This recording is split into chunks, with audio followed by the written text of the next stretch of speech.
اکتوبر کا مہینہ دنیا بھر میں چھاتی کی سرطان یعنی بریسٹ کینسر کی آگاہی کے طور پر منایا جاتا ہے۔ یہ مہینہ ہمیں یاد دلاتا ہے کہ عورت کے لیے اپنی صحت پر توجہ دینا کتنا ضروری ہے۔ اکثر ہم معمولی درد یا تبدیلی کو معمول سمجھ کر نظر انداز کر دیتے ہیں، مگر یہی غفلت کبھی ہمیں زندگی سے بہت دور لے جاتی ہے۔ اسی پس منظر میں فاطمہ کی کہانی ہمارے سامنے کھلتی ہے۔ یہ کہانی ہے فاطمہ کی، ایک باہمت عورت کی، جنہوں نے زندگی کے ہر میدان میں بھرپور کامیابیاں سمیٹی، مگر پھر قسمت نے انہیں ایک ایسے موڑ پر لا کر رکھ دیا جس کا انہوں نے پہلے کبھی سوچا بھی نہیں تھا۔ یہ ہر اس عورت کی کہانی ہے جو اپنے گھر، بچوں اور ذمہ داریوں میں اتنی مصروف ہو جاتی ہیں کہ ان کی اپنی ذات کہیں کھو جاتی ہے۔ فاطمہ نے بھی یہی کیا۔ ایلس فاطمہ کا تعلق فرانس سے تھا، ایک خوش مزاج، نرم دل اور باہمت خاتون، جنہوں نے ایک انتہائی ماڈرن فرینچ خاندان میں آنکھ کھولی، جدید تعلیم حاصل کی اور ایک کامیاب بزنس ویمن بنی۔ اسی دوران انہوں نے ایک پاکستانی بزنس مین سے شادی کی اور مسلمان ہو گئیں۔ شادی کے ابتدائی 15 سال انہوں نے فرانس میں ہی گزارے، پوری دنیا کی سیر کی اور زندگی سے محبت کی، لوگوں کی مدد کی اور خوشیوں کو بانٹا۔ شادی کے تقریباً 15 سال بعد وہ اپنے شوہر کے ساتھ پاکستان منتقل ہو گئیں اور ایک نئے ماحول میں خوشحال زندگی کا سفر شروع کیا۔ خوشیوں کے بیچوں بیچ ایک دن فاطمہ نے اپنے دائیں سینے میں درد کی لہر محسوس کی۔ شروع میں انہوں نے نظر انداز کیا اور درد کی دوائیاں لینا شروع کر دیں۔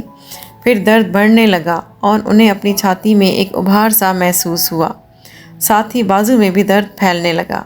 آخر کار شوہر کے مشورے سے انہوں نے ڈاکٹر کو چیک اپ کروایا، ٹیسٹ کروائے، اور جب رپورٹس سامنے آئیں تو بہت دیر ہو چکی تھی۔ کینسر فاطمہ کے جسم میں اپنی جڑیں مضبوط کر چکا تھا۔ کینسر کی اس وقت آخری سٹیج تھی۔ کوئی معجزہ ہی فاطمہ کو اس تکلیف سے بچا سکتا تھا۔ فاطمہ کے شوہر خود بیمار تھے اور ڈاکٹر نے ان کو ڈائلیسس کا مشورہ دیا تھا۔ کیونکہ ان کے بچے نہیں تھے، وہ خود ہی ایک دوسرے کا سہارا تھے۔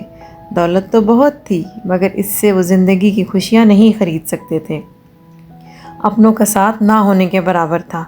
دن رات ملازمین کے رحم و کرم پر، جو کھانا بناتے، دوائیاں دیتے اور زندگی کے دن کسی طرح گزارنے میں مدد دیتے۔ اب دونوں اپنے کمرے میں خاموشی کے ساتھ زندگی کے دن پورے کرنے پر مجبور۔ کہیں پر بھی امید کی کوئی کرن نظر نہیں آتی، ہر طرف مایوسی کے بادل چھائے ہوئے ہیں۔ فاطمہ کی کہانی ہمارے لیے ایک سبق ہے، اور ہم عورتیں اکثر اپنے بچوں، گھر اور فرائض میں اتنی مصروف ہو جاتی ہیں کہ اپنی صحت کو بالکل نظر انداز کر دیتی ہیں۔ یاد رکھیں، اپنی تکلیف کو برداشت کرنا بہادری نہیں بلکہ غفلت ہے۔ اگر سینے میں ہلکی سی تکلیف ہو، کوئی گلٹی محسوس کریں یا کوئی تبدیلی نظر آئے تو فوراً ڈاکٹر سے رجوع کریں۔ یہ شرمندگی یا وقت کی کمی کا نہیں بلکہ زندگی کا سوال ہے۔ وقت پر علاج زندگی بچا سکتا ہے۔ اپنے لیے وقت نکالیں، کیونکہ آپ کی زندگی آپ کے خاندان کے لیے بہت قیمتی ہے۔